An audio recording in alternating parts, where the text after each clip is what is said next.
د اډوانس جاوا سکرپټ په دې ویډیو کې مونږ په ایجاکس باندې خبرې کوو چې ایجاکس څه شی دی او څه ته ویل کیږي او ولې مونږ ایجاکس یوز کوو استفاده کوو.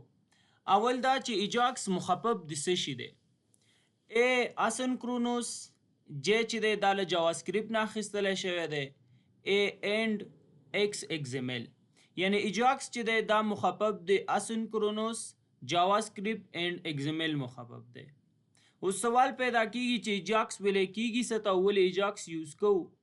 ایجاکس چې دی دا یو تکنیک دی یعنی د کوډ د لیکلو یو طریقه ده چې د دې په واسطه باندې موږ کولی شو چې یو فاسټ او ډاینامیک ویب پیج څه کړو کریټ کړو. د همدې ایجاکس په واسطه باندې موږ کولی شو چې له ویب سرور نه ډیټا ریډ کړو. د ویب سرور نه ډیټا ریډ کړو بغیر له دې نه چې زمونږ ویب سایټ څه شي لوډ شي موږ له ویب سرور نه ډیټا ریډ کولی شو. همدارنګه د همدې ایجاکس په واسطه باندې کوم اپډیټس چې په ویب سایټس کې راځي هغه موږ ته شو کیږي ښودلی کیږي بغیر له دې نه چې زمونږ پیج څه شي ریلوډ شي. مثلا دلته دا وګورئ دا زمونږ سره یو ویب سایټ دی دا هیډر دی او په دې ځای کې مینیو بار دی او دغه زمونږ سره سایټ دی او دې ځای کې زمونږ سره هغه کنټین به شو کیږي. مطلب د هوم دپاره ځان ته یو پیج دی سرویسز به ځان ته یو پیج وي اباؤټ اس دپاره به جدا یو پیج وي او کنټیکټ دپاره به جدا یو پیج وي. که یو کس راځي په سرویسز باندې کلیک کوي نو د سرویسز کوم ریلیټډ کنټینټ چې دا به زما سره دلته شو کیږي. که یو کس راځي په هوم باندې کلیک کوي نو د هوم ریلیټډ کنټینټ به دلته شو کیږي او که یو کس راځي په کنټیکټ باندې کلیک کوي نو د کنټیکټ ریلیټډ ډیټا به ما سره دې ځای کې شو کیږي. صحیح ده. اوس زه وایم چې زما دا ویب سایټ د مکمل ټول نه ریفریش کیږي. که یو کس په سرویسز باندې کلیک کوي نو د سرویسز ریلیټډ کنټینټ دې ځای کې شو کیږي خو یوازې دغه سرویسز څپه دې ریفریش شي یوازې دغه سرویسز پیج دې ریفریش شي. ځکه چې ما سټارټ کې ویلي چې هوم دپاره جدا زموږ سره دا جدا یو پیج دی سرویسز جدا یو پیج دی اباؤټ اس جدا یو پیج دی او کنټیکټ زموږ سره جدا یو پیج دی. که یو کس اوس غواړي فرض کا هوم څپې ته راځي چې هوم باندې کلیک وکړي نو د هوم کوم کنټینټ چې دغه ما سره دې ځای کې شو شي زما مکمل ټول ویب سایټ دې نه لوډ کیږي یوازې دغه هوم چې دی دغه دې ریلوډ شي. صحیح ده. او بل دې ځای کې دا سایټ د دې ځای کې زما سره اپډیټ نیوز شو کیږي نو زه وایم چې یوزر مطلب ضرورت نشته چې یوزر راشي دا ویب سایټ څه کي ریفریش کي تر څو دته هغه اپډیټ شو شي. مطلب همدلته چې یوزر پکې ولاړ دی نو دې ځای کې به نیوز چې که چېرته اډمین چې دی که چېرته نیوز اپلوډ کړي هغه نیوز به دې ځای کې شو کیږي بغیر له دې نه چې دا پیج دی څه کي ریفریش کړي. نو ایجاکس مونږ د همدې لپاره یوز کوو کله چې زه په سرویسز باندې کلیک کوم نو زه وایم یوازې سرویسز پیج دی څه شي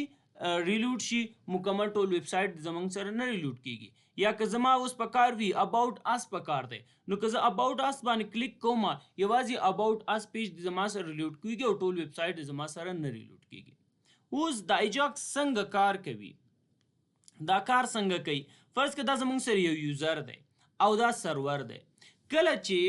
یوزر راځي او له سرور نه ریکویسټ کوي نو سرور کار څه شی دی. د سرور کار دا دی چې بیرته د یوزر ته ریسپانس ورکړي نو دی به بیرته څه کوي ریسپانس ورکوي. اوس سوال دا دی چې کله چې یوزر ریکویسټ وکړي سرور ته او سرور بیرته ریسپانس ورکوي په دې ریسپانس کې به څه ورکوي ورته په دغه ریسپانس کې امکان لري زموږ سره ویډیو وي امکان لري زموږ سره ایمیجز وي امکان لري زموږ سره مثلا ټیکس فایل وي یا جیسن فایل یا وغیره. فرض که زموږ سره سرور سایټس فایلز وي لکه مثلا پی ایچ پی فایلز وي یا مثلا زموږ سره پایتان فایلز وي یا ډاټ نیټ فایلز وي. یعنی زما د خبرې هدف دا دی هر هغه څه چې د یوزر له سرور نه ریکویسټ کړی وي همغه څه به سرور بیرته څه کوي د هغې ریسپانس ورکوي. اوس کله چې سرور بیرته ریسپانس ورته سینډ کړي نو دلته زموږ دا ویب پیج څه کیږي دا ریفریش کیږي. دا ولې سوال دا پیدا کیږي چې ولې ریفریش کیږي. ځکه ریفریش کیږي چې یوزر ریکویسټ کړی او هغه سرور چې دی د هغه د ریکویسټ مطابق هغه ته هغه څه چې د غوښتل هغه ورته سینډ کړل نو دې سره تر څو چې هغه څه چې د یوزر غوښتي دي چې هغه ورته شو شي نو د دې دپاره دا پیج زموږ سره څه کیږي دا ریفریش کیږي دا ویب سایټ. نو زه وایم چې دا د نه ریفریش کیږي. صحیح ده. نو بغیر له دې نه چې دا ریفریش شي هغه یوزر ته د هغه اپډیټ شو شي یا یوزر چې څه غواړي هغه دې ورته شو شي وښودلی شي. نو کله چې تاسو مطلب کله چې یوزر ریکویسټ کی سرور بیرته ریسپانس ورکوي دا ریفریش کیږي. نو په ایجاکس کې دا سین نه ده.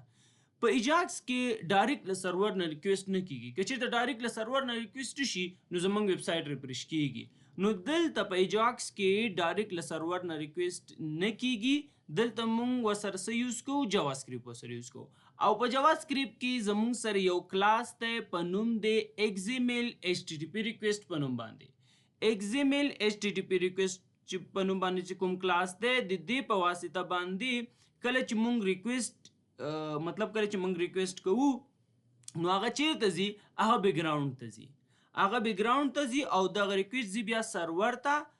کوم چې د یوزر ریکویسټ کړی دی هغه سرور ته ځي او بیرته څه کیږي؟ ریسپانس درته راوړي. څوک ریسپانس بیرته راوړي؟ دغه XML HTTP هم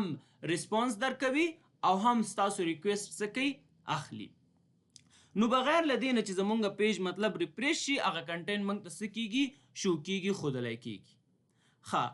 اوس دغه کنټینټ چې موږ ته شو کیږي، ښودلی کیږي، دا درې قسمه فایلز لري چې په دې کې زمونږ سره ټیکس فایل دی، XML ډیټا ده او JSON ډیټا ده. صحیح ده؟ اوس کله چې دا یوزر راځي او له دې سرور نه ریکویسټ کوي د څه په واسطه باندې؟ د XML HTTP ریکویسټ په واسطه باندې. اوس ریکویسټ کوي او ریسپانس ترلاسه کوي. نو دا په 15 سټیج لري یا 15 سټیپونو باندې یا په 15 پروسیس لري. صحیح ده؟ یعنی 15 سټیج لري چې 15 سټیجو کې دغه کار څه کیږي؟ کمپلیټ کیږي چې یوزر ریکویسټ کې د XML HTTP ریکویسټ په واسطه باندې سرور نه او بیرته د XML HTTP ریکویسټ په واسطه باندې بیرته څه کوي؟ ریسپانس ترلاسه کوي. نو دا زموږ سره په 15 سټیپو باندې ډیوایډډ شوی چې په جاوا سکرپټ کې دغه 15 کوم سټیپس چې دي دې ته یو نوم ورکړلی شوی دی په نوم دی ریډي سټیټ. او دغه 15 دانې کوم سټیپس چې دي هغه زموږ سره 0 یو دا دی چې ریکویسټ ناٹ انشالایز، مطلب ریکویسټ تر اوسه پورې انشالایز شوی نه دی. دویم دا چې سرور کنیکشن اسټابلیش شو او دریم دا دی چې ریکویسټ ریسیو شو، مطلب یوزر چې کوم ریکویسټ کړی وو هغه څه شو؟ هغه ریسیو شوی دی، هغه ریسیو شو. څلورم دا چې دغه یوزر چې کوم ریکویسټ کړی دی هغه په پروسیس کې دی. پروسیس کې دی ګوري چې آیا زمونږ سره دغه څه چې یوزر زمانه غواړي دا زمونږ سره شته که نشته. مطلب سرور یې ګوري چې دا یوزر څه غواړي، آیا دا زما سره شته که نشته. نو دې ځای کې هغه ریکویسټ څه کیږي؟ هغه فینش کیږي. مینس که چیرته هر څه چې دغه یوزر غواړي که دا چیرته له دوی سره یي خو ورته ورکوي، که چیرته نه وي خو بیا خو ورته نه ورکولی کیږي. ښه، اوس کله چې دغه سرور بیرته ریسپانس کوي په هغې کې زمونږ سره څه سوي؟ په هغې کې زمونږ سره دوه شیان موجود وي چې یو ته سټیټ ویله کیږي او بل ته ریسپانس ټیکس ویله کیږي. یو ریسپانس ټیکس دی او بل زمونږ سره ریسپانس XML دی. که چیرته مونږ ریکویسټ د ټیکس لپاره کوو، که چیرته مونږ ریکویسټ د ټیکس لپاره کوو نو د هغې لپاره مونږ سره څه شی دی؟ ریسپانس چې کیږي هغه ریسپانس مطلب ریسپانس چې مونږ کوو ریسپانس ټیکس کوو. او که چیرته مطلب او که چیرې مونږ ریسپانس د XML له طریقې نه کوو، که ریسپانس د څه له طریقې نه کوو؟ د XML نه، بیا ریسپانس کې مونږ ته څه راکولی کیږي؟ ریسپانس XML. یعنی زما د خبرې هدف دا دی که چیرته تاسو ته ټیکس په کار وي نو ریسپانس ټیکس، که چیرته تاسو ته XML په کار وي بیا ریسپانس XML به ورته وایي. صحیح ده که نه؟ اوس سوال پیدا کیږي چې دا سټیټ څه شی دی؟ سټیټ مونږ ته دا ښایي چې کوم ریکویسټ چې د یوزر کړی دی له د سرور نه آیا د دې بیرته ریسپانس دته میلاو شوی دی که نه. صحیح ده؟ دغه سټیج کې دغه چې کیږي ښودلی کیږي. په دې کې موږ سره مختلف کوډونه دي. صحیح ده؟ 3 کوډ زه درته دلته تشریح کومه چې یو 200 دی، یو 403 دی، بل 404 دی. که چیرې تاسو نور هم غواړئ تاسو لاړ شئ ګوګل یې کوئ HTTP سټیټس کوډ تاسو ګوګل کوئ، ډېر زیات کوډونه دي. صحیح ده؟ خو زه درته دا درې تشریح کومه چې یو زمونږ سره 200 دی. 200 مطلب اوکې مطلب دا دی چې ریسپانس څه کړی دی؟ ریسپانس د یوزر مطلب ترلاسه کړی دی، سمپل بس د ترلاسه کړی دی یعنی اوکې شوه. او 403 څه مطلب؟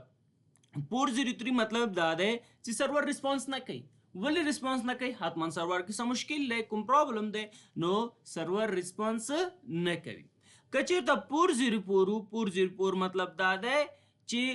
ریکویسټ چې کوم دی یوزر چې کوم ریکویسټ کړی د سرور نه هغه سرور وګرځېده پیدا یې که کوم څه چې دی غواړي هغه پیدا نه کړل، نو چې پیدا یې نه کړل نو هغه ته پور 04 پرابلم شو کېږي. زما د خبرې هدف دا دی چې یوزر چې څه غواړي هغه سرور پیدا نه کړل، مطلب ناٹ فاوند. صحیح ده. اوس راځو دلته د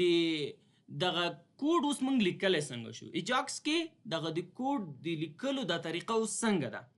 طریقه داسې ده چې زه راځم دغه ما تاسو څنګه سټارټ کولی چې XML HTTP ریکویسټ په نوم باندې چې کوم کلاس چې دی دا زموږ نه هم ډیټا یعنی مطلب هم موږ نه ریکویسټ اخلي هم بیرته ریسپانس راکوي. نو د دې زه یو آبجیکټ جوړوم. نو دې ځای کې XHTTP ما یو آبجیکټ واخیسته نیو او دې ځای کې مې د کلاس نوم یعنی مطلب دغه XHTTP زموږ سره چې شو دا زموږ سره آبجیکټ دی او دې ته تاسو هر نوم ورکولی شي. هر نوم چې تاسو ورکوئ ما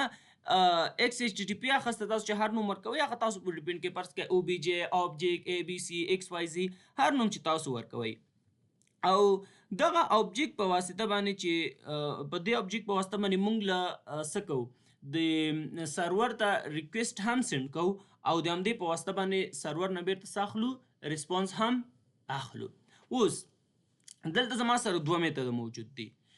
دوه میتودز دي چې یو ته اوپن ویله کېږي او بل ته سینډ ویله کېږي او اوپن سینډ دواړه باید یوز شي. صحیح ده، دواړه یوز کېږي. په اوپن میتود کې دی کې زموږ سره دلته داخل کې ګیټ لیکلی شوی فایل نیم ډاټ TXT او ترو. ښه دا شی دی. ګیټ څه شی دی؟ ګیټ چې دی دا یو میتود دی. کوم کسان چې زما سره په PHP کلاس کې ول یا کوم کسان چې په PHP باندې پوهیږي یا PHP ویلی دی نو هغه په دې باندې ډېر ښه پوهیږي. PHP کې زموږ سره دوه دانې میتودز موجود دي چې یو زموږ سره ګیټ دی او بل زموږ سره پوسټ دی. که چا PHP ویلی نه پوهیږم مشکل نشته خو زه درته اوس تشریح کوم. زموږ سره دوه میتودز دي چې یو زموږ سره ګیټ میتود دی یو زموږ سره پوسټ میتود دی. ګیټ میتود څه ته ویلی کېږي، پوسټ میتود څه ته وایي؟ ګیټ میتود دې ته وایي ګوره که چېرته تاسو فرض کا ډیټا له سرور نه اکسس کوئ، له سرور نه تاسو ډیټا اخلئ یا له لوکل سیستم نه تاسو د لوکل سیستم نه تاسو سرور ته ډیټا سینډ کوئ، سرور ته ډیټا لیږئ، نو په دغه کومه ډیټا چې تاسو ریسیو کوئ یا تاسو سرور ته ډیټا لیږئ دا زموږ سره په هیډن فارم کې نه وي. هیډن فارم کې نه وي څه مطلب هغه ډیټا زموږ سره شو کېږي. فرض کا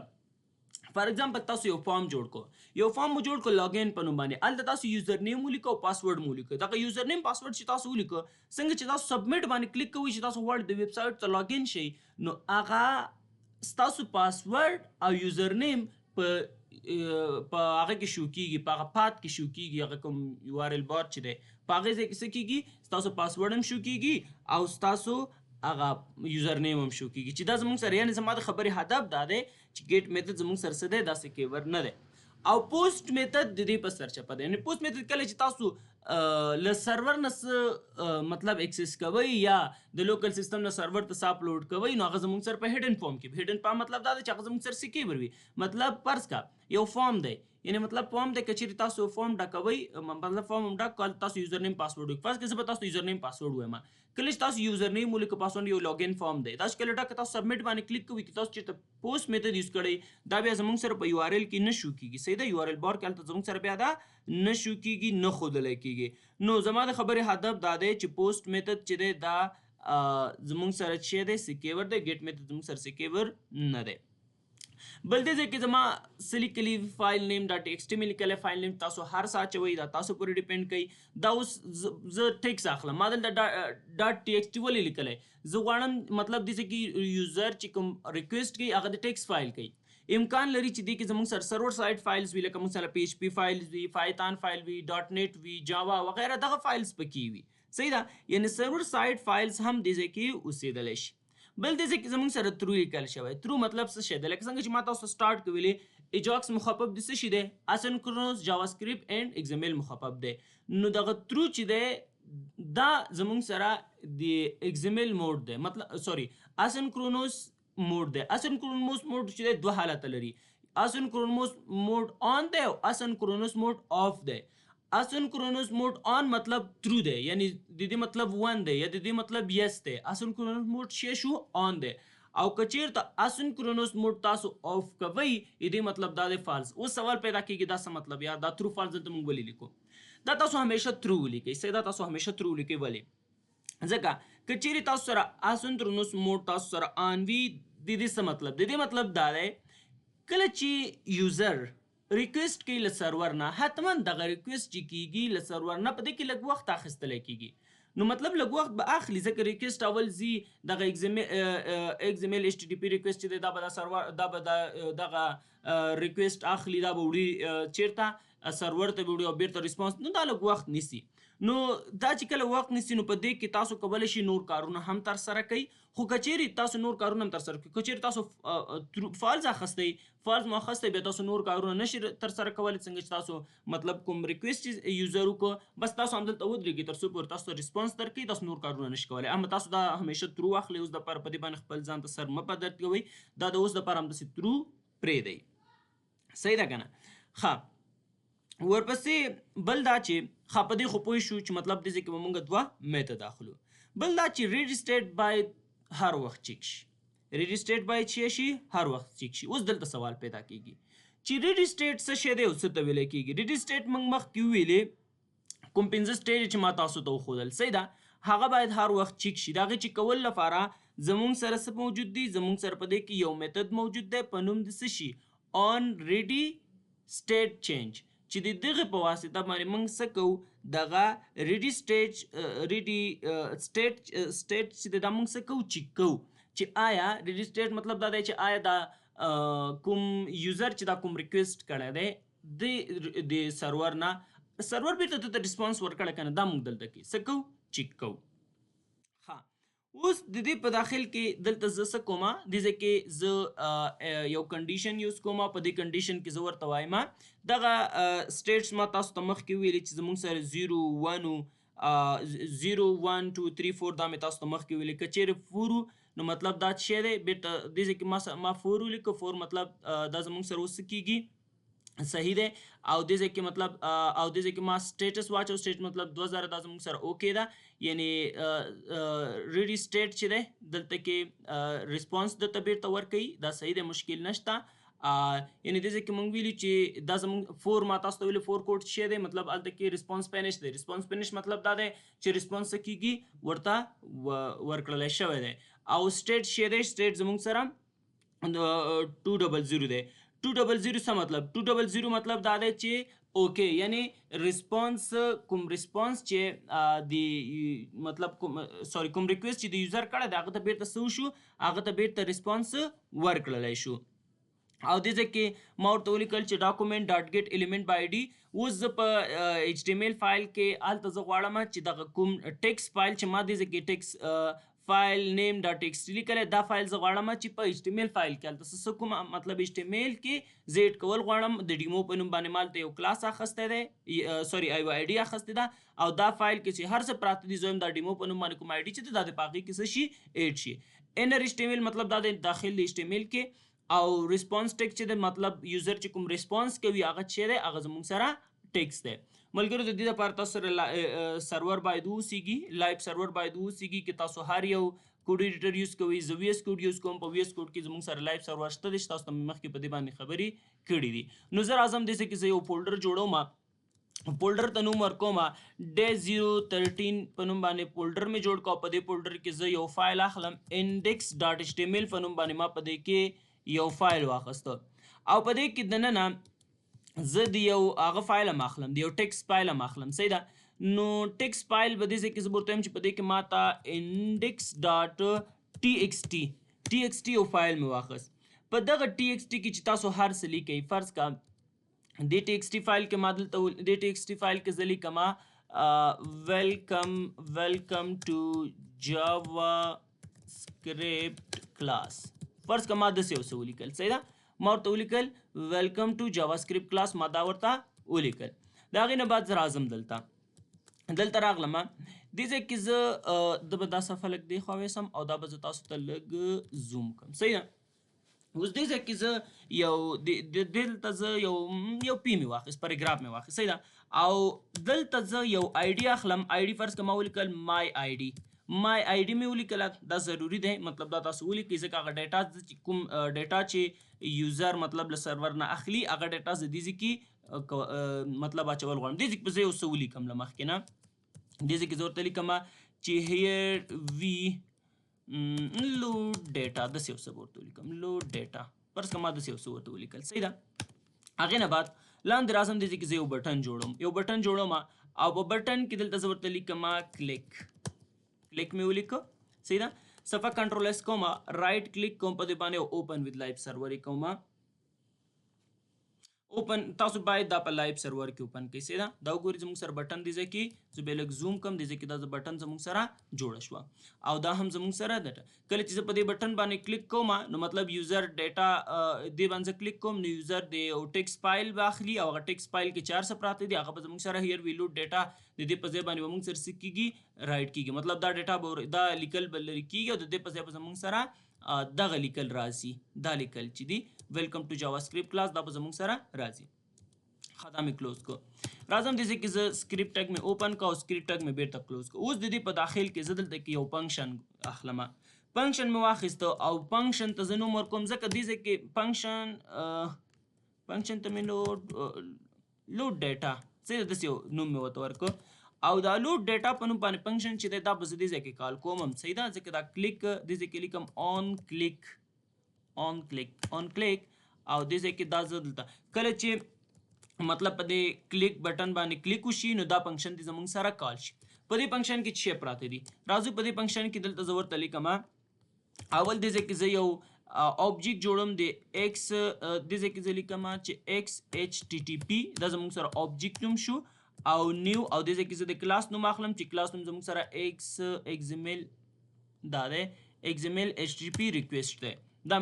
زموږ سره د کلاس نوم دی نو دا مې واخیست یعنی مطلب د دې کلاس اوبجیکټ ما دلته څه کړ د دې کلاس اوبجیکټ ما دلته کې جوړ کړ اوس دلته کې یو دوه دانې هغه اخلم میتھډز اخلم چې په دې باندې ما وروسته مخکې تاسو ته په دې باندې ما خبرې وکړلې یو زموږ سره د اوپن په نوم باندې دی او بل زموږ سره د څه په نوم باندې دی بل زموږ سره د سینډ په نوم باندې سینډ صحیح ده او په دغه اوپن کې دننه په دې اوپن کې دننه دې کې زه ګیټ میتھډ مې واخیسته او ګیټ میتھډ کې دننه دې کې ته اوس یوزر چې کوم څه اکسس کوي یا یوزر چې ریکویسټ د څه کوي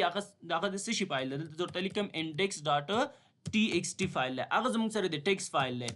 او دې کې زه ورته لیکم ترو مطلب اسنکرونوس موډ چې دی هغه زموږ سره څه دی هغه زموږ سره آن شو اوس یوزر چې ریکویسټ کوي هغه څه شي کوي د ټیکس فایل کوي نو زه اوس چې کوم چې آیا یوزر چې د کوم څه ریکویسټ کړی دی هغه اکسس کړی دی که نه مطلب یوزر چې کوم ریکویسټ وکړو یعنی مطلب یوزر چې کوم څه غواړي هغه کوم ریکویسټ چې کړی دی هغې ریسپانس دته بیرته میلاو شو که میلاو نه شو نو د هغې دپاره زه راځم دې کې زه ورته لیکم ایکس ایچ ټي ټي پی او دې کې ورته لیکم ډاټ هغې دپاره موږ سره یو میتھډ دی په نوم دی اون ریډي سټیټ چینج صحیح ده اون ریډي سټیټ چینج دغه میتھډ دی او د دې میتھډ په واسطه باندې موږ څه کار کوو دا موږ چیک کوو چې آیا یوزر چې کوم مطلب کوم ریکویسټ کړی وو هغې ریسپانس ورته میلاو شو که نه نو دلته کې زه یو فنکشن اخلم او یو فنکشن مې واخیست او په دې فنکشن کې دلته زه ورته کنډیشن ورکوم اف صحیح ده اف دې کې ورته this dot ready state ریسټیټ مساوي شو له پور سره او دې ځای کې ورته لیکم and this state ما ته څه کوه 200 راکا 200 مطلب اوکې چې ریسپانس څه که اکسس یې که ریسپانس یې واخیسته هغې نه بعد زه دغه ریسپانس چې دی یو ځل زه په کنسول باندې رایټ کول غواړم دې کې لیکم کنسول ډاټ لاګ او په کنسول ډاټ لاګ کې دې ځای کې زه ورته د کنسول ډاټ لاګ کې لیکم چې دیس یوزر چې څه کوم فایل چې اکسس کوي یا کوم ډیټا چې اکسس کوي هغه چې دی ټیکس دی که نه نو دې ځای کې زه ورته لیکم چې ریسپانس ټیکس یوزر چې کوم څه غواړي هغه موږ نه څه شي ریکویسټ کوي هغه مطلب څه شی دی ریسپانس ټیکس دی راځم دا څه په زه لږ وړوکی کوم رایټ کلیک مې وکړه انسپیکټ مې کړه هغې نه بعد دلته راځم ګوري څنګه چې راشم په دې کلیک باندې کلیک کوم ګوري دې کې زموږ سره ویلکم ټو جاوا سکرپټ کلاس زموږ سره ولیکل شو یعنی دې مطلب دا دی چې زموږ کوډ ښه صحیح کار کوي مشکل نشته زه دا صفحه یو ځل ریفریش کوم ملګرو کله چې زه په دې کلیک باندې کلیک کوم تاسو دې ته ګورئ زموږ دا ویب لوډ کیږي کنه ګوره مطلب ریفریش کیږي نه زموږ ویب سایټ دلته کې ګورئ نه ریفریش کیږي کله چې ریفریش شي ګوره ښه ریفریش داسې کیږي د کیبورډ نه 5 پریس کوم دې زه ته وګورئ دا زه د کیبورډ نه 5 پریس کوم که زه کلیک باندې کلیک وکړم ګوره هلته زموږ سره دې ځای کې وګورئ موږ ته لیکي چې 3 پېرې تا دا بټن پریس کړه اما ما سره یعنی دا هغه نه ریفریش کیږي ولې نه ریفریش کیږي ځکه دغه کار د څه دی دا د دې ایجاکس کار دی مطلب دې ځای کې ما تاسو ته څه یوز کړل XML HTTP ریکویسټ مې پیور ایجاکس یوز کوم درته صحیح ده ښه اوس زه غواړم چې دا په ډاکومنټ باندې رایټ کړم یعنی زه دې ځای کې رایټ کول غواړم یعنی مطلب دغه هیر وی لوډ ډیټا چې دا د پاک شي او د دې په ځای د ماته ولیکلی شي چې ویلکم ټو جاوا سکرپټ کلاس دا د ماته ولیکلی شي ښه دا به زه دا مې کمنټ کړه بس دا دی نه وي ځکه زه په ډاکومنټ باندې غواړم چې رایټ شي نو د هغې دپاره راځم دې ځای کې زه لیکم چې ډاکومنټ باندې ماته رایټ کړه ښه اوس دی ماته وایي چې ډاکومنټ باندې رایټ کوي صحیح دی نو ډاکومنټ کې کوم ځای کې ته رایټ کول غواړې زه ورته یم اول داسې کار وکړه په دې ځای کې دلته نو چې دلته رایټ کوي نو بیا دلته زه ورته یم ډاکومنټ ډاټ ګیټ ایلیمنټ بای آی ډي نو اوس دلته زه ورته یم چې زه د آی ډي په واسطه به کوم ماته اوس وایي د آی ډي څه شی ده آی ډي د څه په نوم باندې ده زه ورته یم آی ډي د مای آی ډي په نوم باندې ده نو دې ځای کې زه لیکم مای آی ډي مې ولیکم د هغې نه بعد اوس دا ته چیرته ایډ کوي زه ورته یم په انر HTML کې ایډ کوم انر HTML او انر HTML نه بعد دې ځای کې ورته یم چې ایکول دس ځکه یوزر چې کوم څه مطلب ریکویسټ کوي هغه ټیکس فایل دی که نه نو دې ځای کې زه ورته لیکم چې دس ډاټ ریسپانس ټیکس ریسپانس څه شی ریسپانس ټیکس ځکه اخلم چې یوزر چې کوم څه مطلب ریکویسټ کوي هغه زموږ سره د ټیکس دی ښه کلیک باندې کلیک کوم ویلکم ټو جاوا سکرپټ صفحه ریفریش کوم ګورئ بغیر له دې نه چې زموږ سره دا ریفریش شي زموږ سره دې ځای کې چینجز راځي او ګورئ زموږ سره زموږ ویب سایټ چې دی زموږ دا ویب پیج نه ریفریش کیږي دغه د ایجاکس پیدا ده صحیح ده ښه زه اوس دې ځای کې وایم خو فرض کا کوم څه چې یوزر غواړي چې اکسس کړي دا نوم ما دې ځای کې ورته غلط کړه صفحه مې کنټرول ایس کړه راځم دا زه کلیک کوم زما سره چینجز نه راځي زه اوس وایم ښه دا به زه بیرته ریمو کوم کنټرول ایس اوس دپاره ما سره به کار کوي صحیح دی ښه زه وایم که چیرته یوزر ریکویسټ وکړه د ټیکس فایل اوس دغه ټیکس فایل که د چیرته پیدا نه کړه نو بیا دې ورته څه شو شي بیا دې ورته څه شو کیږي نو د هغې دپاره زه راځم دا کوډ مې دې ځای مکمل کنټرول سی که او راځم دې ځای کې مې پیسټ که دغه نه دی فکار او دې ځای کې زه لیکم ایلز اف مې ولیکه په ایلز اف کې زه ورته دې ځای کې ورته وایم که چیرته د مطلب دغه فور خو مطلب خو تاسو پوهیږئ ځکه فور ما تاسو ته وویلې دا کوډونه چې دي دا مه هېروئ ښه فور مطلب فینش شو دې ځای کې مې تاسو ته ولیکل چې دا فور سټیج مې دې ځای کې ورته مطلب کوم ریکویسټ شوی هغه فینش شو ریسپانس څه کېږي ریسپانس ریډي دی ریسپانس به ورته ورکړلی شي ښه دی وایي صحیح دی ریسپانس اوس ریډي دی ریسپانس ورکولی کېږي نو اوس دې ځای کې زه راځم او دې ځای کې زه ورته وایم چې ریسپانس چې دی یوزر ته ریسپانس ورکوي یوزر ته که چیرته ناٹ فاؤنډ هم ورته شو کي مطلب دا فایل مې پیدا کړه دا هم پیدا نه کړه دا هم یو ریسپانس دی ځکه ریسپانس خو ورته ورکړه که دغه فایل مطلب که پیدا شي یا که پیدا شو خو ورته ورکوي چې دا د فایل که پیدا نه شي ورته ما سره فایل پیدا نه شو مطلب ما دا فایل پیدا نه کړه دا هم ریسپانس دی صحیح ده اوس دې ځای کې ما ورته ولیکل چې څه شی مې ورته ولیکل ته مې ورته ولیکل 404 مطلب دا دی چې یعنی مطلب دغه فایل چې دی تاسو یوزر چې کوم څه غواړي دا پیدا نه شول نو د هغې دپاره بیا زه راځم او زه ورته وایم چې په مای آی ډي کې څه ایډ کړه که چېرته دغه فایل کوم څه چې یوزر غواړي دا پیدا نه شول بیا په هلته ډبل کوډ کې ورته ولیکه فایل ناٹ فاؤنډ دی بیا موږ سره څه کېږي فایل ناٹ فاؤنډ دی زموږ سره شو کېږي ښودلی کېږي اوس که زه صفحه کنټرولایز کړم ګورې که دلته زه راشم اوس دپاره ما سره مشکل نشته که زه کلیک وکړم ما سره شو کېږي خو فار ایگزامپل فایل نوم غلط شو فرض که دې کې ما انډیکس لیکه ما ډبل آی ولیکه که زه دلته راشم او زه کلیک باندې وکړم ګوره ما ته وایي فایل ناٹ فاؤنډ دا اوس موږ ته ریسپانس راکړلی شو مطلب اوس که چیرته هغه څه چې یوزر غواړي که هغه چیرته مطلب یوزر دغه ټیکس فایل اکسس کوي کاغه چیرته مطلب پیدا کی هم تاته شو کوي او که چیرته پیدا نه کړو هم تاته بیرته ریسپانس درک مطلب که پیدا یې ګوره ښه زما د خبرې هدف دا دی ګوره ځکه مې بیا ایکس ولیکه کنټرول اس ګوره ستا چې کلیک وکړو دا فایل پیدا کړ تاته ریسپانس درک اوس که دې کې فرض کا دا فایل پیدا نه کړ که یو ګوره پیدا نه کړ بیرته خو تاته دا ریسپانس درک کنه چې ما فایل پیدا نه کړلو نو دغه ته ویل کېږي ایجاکس مونږ د همدې لپاره څه کوو ایجاکس یوز کوو استفاده کوو چې زمونږ هغه چې دی کوم ویب سایټ زمونږ چې دی دا لوډ نشي او بغیر له لوډ نه ماته اپډیټ شي شو شي نو دا اوس د ایجاکس یو مثال انشاءالله په راتلونکو ویډیوګانو کې به زه تاسو ته په دې باندې بیا پروجیکټ کې هم کار وکړم خو پروجیکټ کې زه بیا ایجاکس نه یوز کوم په پروجیکټ کې زه ایگزامل یوز کوم هغه یوز کوم ES6 ورجن یوز کوم ایجاکس مونږ نه وایو مونږ ES6 ورجن وایو خو ES6 ورجن مونږ دینه بعد به ریاکټ وایو نو مونږ ایجاکس نه وایو ریاکټ به وایو خو ایجاکس مې درته ځکه کار کوي چې راتلونکي ویډیو کې زه درته ښیم چې ES6 ورجن کې زموږ سره یو نوی اپډیټ راغلی دی چې هلته مونږ ایگزامل HTTP ریکویسټ چې دی دا مونږ نه یوز کوو او په نوی اپډیټ چې راغلی دی په ES6 ورجن کې مونږ هغه وایو نو راتلونکي کومه ویډیو چې دا هغه د سره حتما وګورئ ځکه ایگزامل HTTP ریکویسټ چې دی دا اوس خلک نه یوز کوي مطلب ES6 ورجن کې کوم نوی اپډیټ چې راغلی دی هغه به بیا راتلونکي ویډیو کې زه درته ووایم نو اوس خلک هغه یوز کوي استفاده کوي